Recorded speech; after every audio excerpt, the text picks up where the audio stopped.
let's look at some practice problems. So we've already seen some of these already, kind of. We saw this system where we had an uncertain gain in our system. So notice here I call this P1 because in general the nominal system might not be P1. Okay, it might be scaled in order to make everything work out right. But we know that our uncertainty our uncertain gain lies within some range.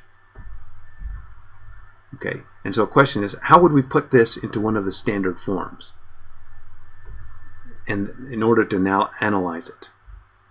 So I have these two uncertainty limits. I'm first going to take the average of those two, so the sum of them divided by 2. And I can think then, again, here's my uncertainty, and alpha then is in the middle between the two uncertainty values.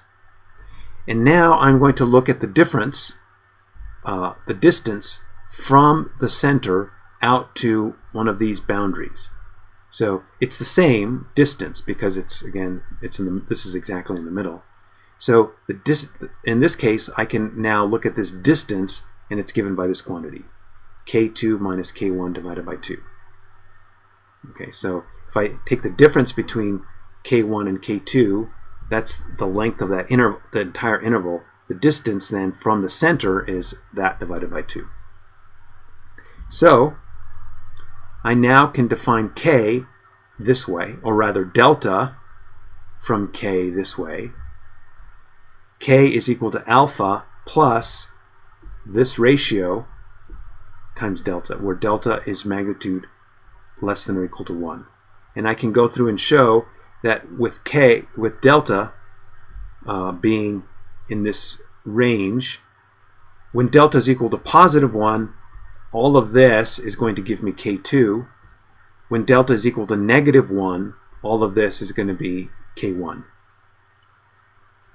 So I can go through and show that. So what does this tell me then? Well, so I've got my delta defined. Now I need to define my P naught and my W. So K then can be written this way. So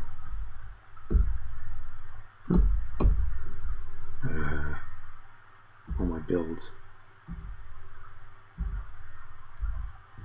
Okay, so K, I can take this quantity and factor out alpha. When I factor out alpha, this is what I get.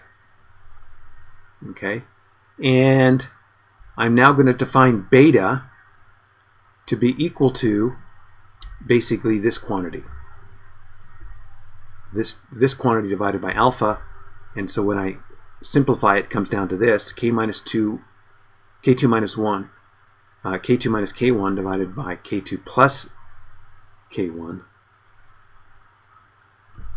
So then I can write P of S, this quantity, this way. Alpha P1 and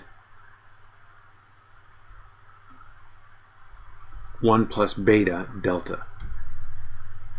And again, delta has magnitude less than or equal to 1.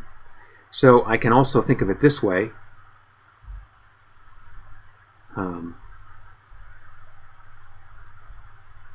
This then is P naught, and this would be W. So P naught is alpha P1, W is equal to beta, and so I can write P of S this way. Okay, so now I have recast this problem this way. I started off with this problem, and now I have a P naught and a W and a delta, so that this is equivalent to this. So that's the uncertain gain. What about uncertain time delay? We saw this problem. So again, if we think in terms of multiplicative, then we would look at the normalized multiplicative uncertainty. I'm sorry. So here's the unnormalized. I don't know why I say unnormalized. It's actually normalized. Oh, because we don't have a W yet. But here is our unnormalized uncertainty. so I can think of it in terms of a percent difference. Okay, and when I plug this in for P of S, then I can show that the magnitude of delta can be written by this expression. So the P naught cancels, and we just have this expression. 1 minus j tau d times omega. So, and tau d can be any value between 0 and tau 1. And so we can think of then delta, the uncertainty. So this function here, magnitude of 1 minus e to the minus j tau d omega, for a particular value of tau d would look something like this. Okay, and so as we vary tau d, this function is going to vary, but it always varies and it stays within this pinkish region. Okay, so what we have here is a particular example of what the uncertainty would look like, and it looks like it goes up above, but actually it's because the line has thickness and so forth. But anyway, the uncertainty actually does not go outside of this pinkish region. Okay, and so I'm going to define LW to be that pinkish region, and we can actually write it down explicitly in this form. Okay, so this pinkish region, the boundary of that pinkish region is actually given by this expression. So this is an upper bound on the uncertainty that we've shown. Okay, and so we have that. And so here we have our boundary. So LW basically is the boundary of uncertainty, and we can see that for any particular uncertainty, it lies beneath that plot. So we now want to find a weighting function W that fits this snugly. So how would we do that? So here is a weighting function, and it has two parameters, alpha and tau 1. Okay, where alpha is some number greater than 1, magnitude 1. And we can go through and show that this function satisfies this inequality. And again, why don't we just choose W so that the magnitude is equal to this? Just choose that boundary.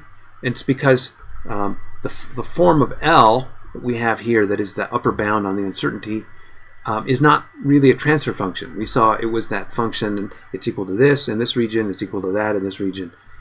That's not a transfer function. But if we want a rational function, then we generally have to stick with greater than or equal to. So here I've chosen a couple of values. Tau 1 is actually the largest time delay value. So I've shown multiple plots of, so the plot of this is the purple. So for some tau d,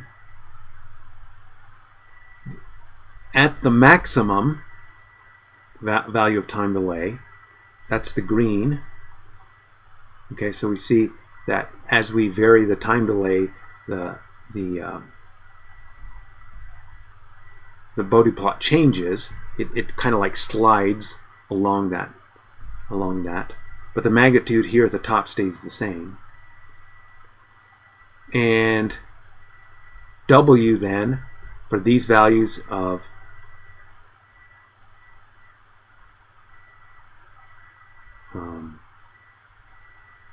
for this value of alpha,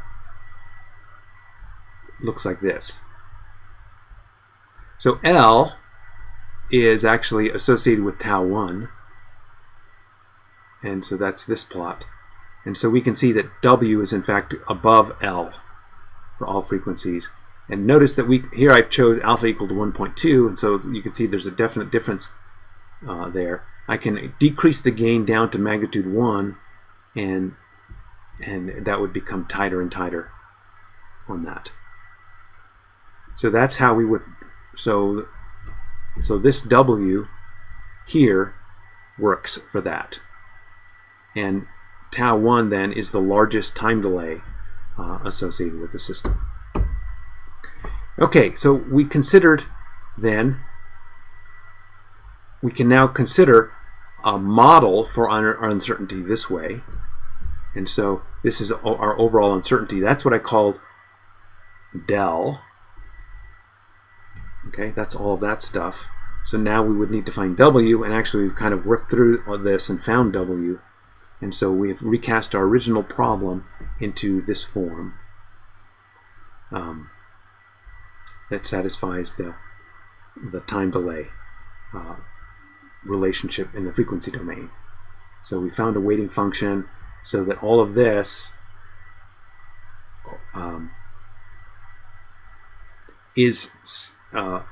gives us delta, so that if delta has magnitude infinity norm less than or equal to 1, then these problems are similar. So notice that because we have W and W was above L and thus above the uncertainty, we actually have a little bit of conservative going on. If it were really snugly fit, then we would have no conservatism associated with that problem. All right, suppose we have, this is our plant, and we have, again, an uncertain time delay, and we want to now just work with the time delay itself. And so we're going to look at a rational approximation of the time delay itself. Okay, and so for the rational approximation, we're going to use something called a Pade approximations, and there you can have different orders of Pade approximations, first order, second order, third order, and this is what they look like for various values of tau d. So if tau d is some number, I have a third order system that approximates that time delay. And the higher order that I go in the approximation, the more accurate the model becomes. The more closely this is to that. Okay, so for the uncertainty, when our time delay is between some value 0 and tau 1, we can write the uncertainty this way.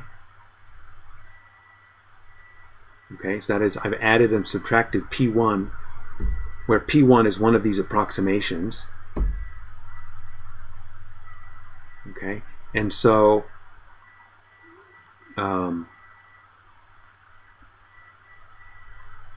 so that is the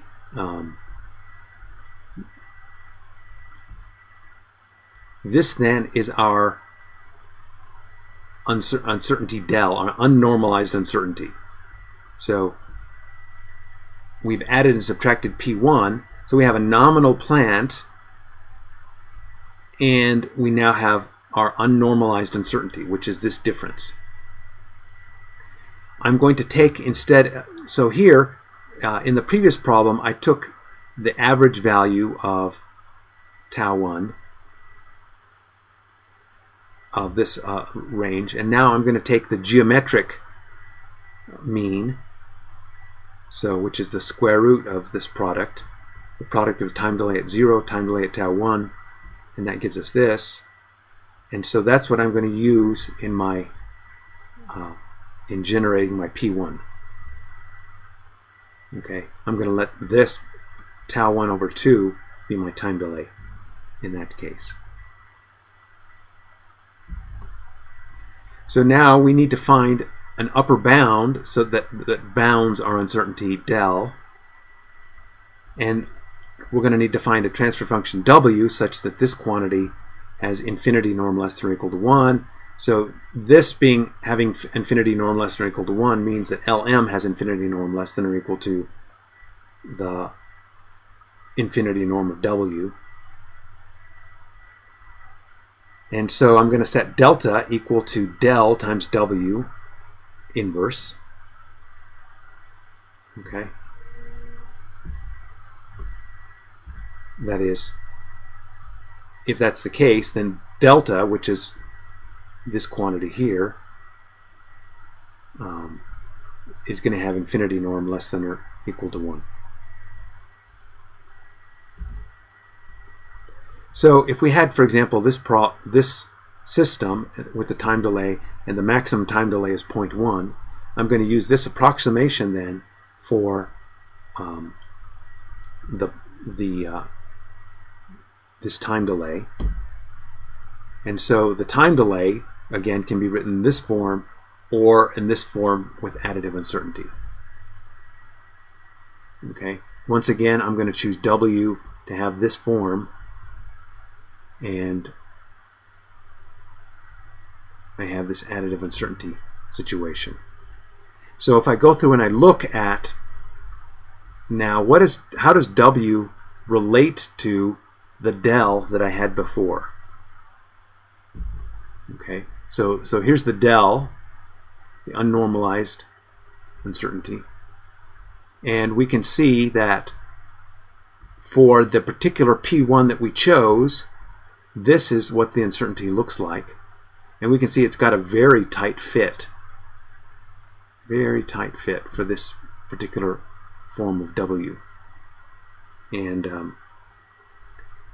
so we have this form for additive uncertainty. Okay, so we just chose W of this form, and that ended up giving us this form. Okay, so this is then another example of how to put a system in this case into a standard form, an additive uncertainty form versus a multiplicative uncertainty form. So depending on how you work things, the same time delay can be approached one way or another way, depending on how we choose to work with it. If we prefer to work with additive uncertainty, then we can use this form. If we choose to use multiplicative uncertainty, we'd use the other form. There's no right and wrong, but in general, one may work better than another in terms of finding a controller that does what we need it to do. So this is the unstructured uncertainty problem.